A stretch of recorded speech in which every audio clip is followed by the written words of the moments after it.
Beda nanti kalau cuma nyari jumlah, teman-teman sekalian, nggak peduli dengan rahmat, nggak peduli dengan berkah, bekerja yang banyak, mau dengan cara tipu-tipu, mau korupsi, ya mau macam-macam, bisa dapat secara kuantitas, tapi kualitasnya nggak ada. Assalamualaikum warahmatullahi wabarakatuh. Selamat datang di my channel. Kembali lagi bersama saya Dwi Jaya. Apa kabar kalian semua? Saya doakan semoga kita semua selalu diberi kesehatan, diberi kelancaran rezeki, dan dimudahkan segala urusan kita semua. Amin. Dan seperti biasa kita akan mengaji bersama, dan kali ini kita akan mendengarkan kajian dari Bapak Ustadz Adi Hidayat. Dan tema kali ini adalah tentang ciri harta yang tidak berkah. Yuk langsung saja kita simak kajian berikut ini.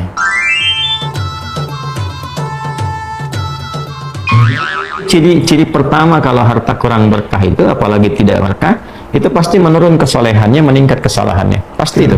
Ya, jadi mulai menurun nih, sholat mulai menurun, baca Quran mulai menurun, nah kesalahan mulai meningkat, makan mulai salah, minum mulai salah, yang tadinya minum yang baik-baik sekarang minum yang tidak baik dan sebagainya. Nanti kalau sudah begini pasti hubungan di rumah tangganya pun nggak akan jadi baik gitu. Ya, dan itu akan terbawa dalam kesempitan.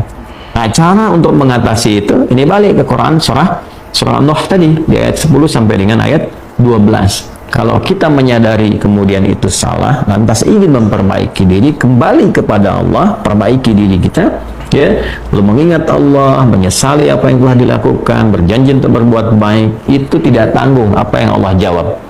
Ya, kalaupun ada satu kelapangan yang tidak berkah tadi, diganti oleh Allah, dihilangkan yang kurang baiknya, dilapangkan dengan yang baik-baiknya. Lalu setelah itu dijaga keluarganya. Nah, maka dari itu, marilah kita bekerja mencari rezeki dari yang halal, supaya harta yang kita dapatkan itu menjadi berkah untuk kehidupan diri kita. Waktunya kerja ya kerja, waktunya ibadah. Jangan pernah kita itu meninggalkan sholat, dan kita itu harus terus belajar untuk memperbaiki diri kita. Yuk kita lanjut. Jadi kalau antum uangnya banyak, kerja gajinya banyak, makannya banyak, tapi ibadahnya sedikit, berkahnya kurang tuh di makanan. Ya. Beli pakaian mahal, tapi nggak bisa nutup aurat, nggak berkah tuh pakaian tuh. Catat kalimat saya ini. Ya, antum beli pakaian nih, diberikan pada anak, tapi membuka aurat, itu tandanya pakaian nggak berkah walaupun mahal. Ya bu ya, bu, catat tuh. Nah ya. Nanti pulang cek lagi anaknya di rumah. Katanya anaknya pengen disayang Allah, tapi ibu kasih pakaian yang Allah nggak suka. Malaikat aja nggak mau lihat. Nih. Antum lihat, kalau makan bagus ke restoran nggak apa-apa, silakan nikmati ya. Tapi kalau nggak jadi energi untuk kebaikan, nggak bisa baca Quran, nggak bisa sholat, nggak bisa bangun malam, ya coba dicek, itu pasti ada yang nggak berkah itu. Nah, itu tadi adalah beberapa ciri-ciri dari harta yang tidak berkah. Nah, maka dari itu misalnya ketika kita makan, ya makanlah dari yang halal. Kemudian ketika kita makan, kita itu niatkan untuk kita mengisi energi untuk tubuh kita, kemudian supaya bisa melaksanakan ibadah, supaya bisa kuat menjalankan sholat, bisa kuat ngaji, dan juga bisa kuat bekerja untuk mencari nafkah, seperti itu ya. Dan juga kalau kita membeli pakaian, ya belilah pakaian yang bisa menutup aurat kita, ya terutama untuk wanita, seperti itu. Dan juga jangan pernah membeli pakaian hanya untuk dikoleksi saja. Biasanya kan banyak yang wanita-wanita itu beli pakaian, sekali dipakai ya sudah, beli lagi, sekali dipakai ya sudah, disimpan di lemari buat koleksi saja. Jangan seperti itu. Yuk kita lanjut. Semua yang kita dapatkan bentuknya rizki, tapi bisa berubah apakah bentuknya itu haram atau halal. Ketika halal, dapat rahmat di dalamnya, dapat berkah di dalamnya.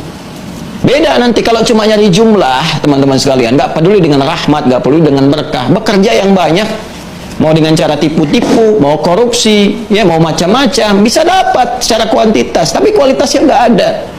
Ya, karena nanti yang didapatkannya dari sumber yang haram, maka support dari apa yang didapatkan itu pun kepada yang haram-haram nantinya.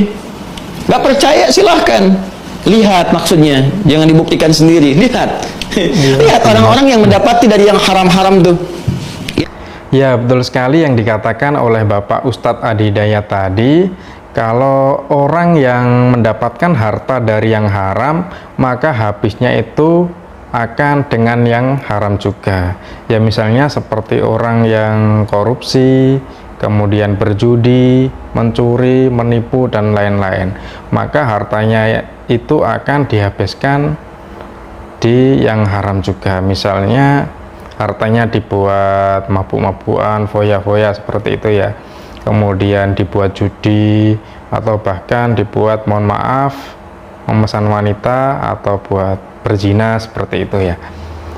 Ya, itu adalah ciri harta yang tidak berkah dalam kehidupan mereka. Ya, maka dari itu marilah kita belajar, kita bekerja, mencari rezeki yang halal, yang berkah untuk kehidupan diri kita, dari yang halal dan juga baik untuk diri kita. Dan juga ketika kita bekerja, jangan pernah melupakan ibadah kita, sholat kita, seperti itu. Intinya ya ingat dunia, ya ingat akhirat.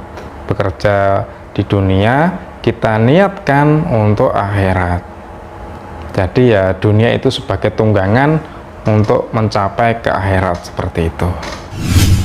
Dan terima kasih telah mendengarkan kajian dari Bapak Ustadz Adi Hidayat. Semoga dari kajian tersebut bisa bermanfaat untuk kita semua, bisa menambah ilmu, wawasan, dan juga menambah keimanan kita semua. Amin. Dan terima kasih telah menemani saya untuk mengaji bersama.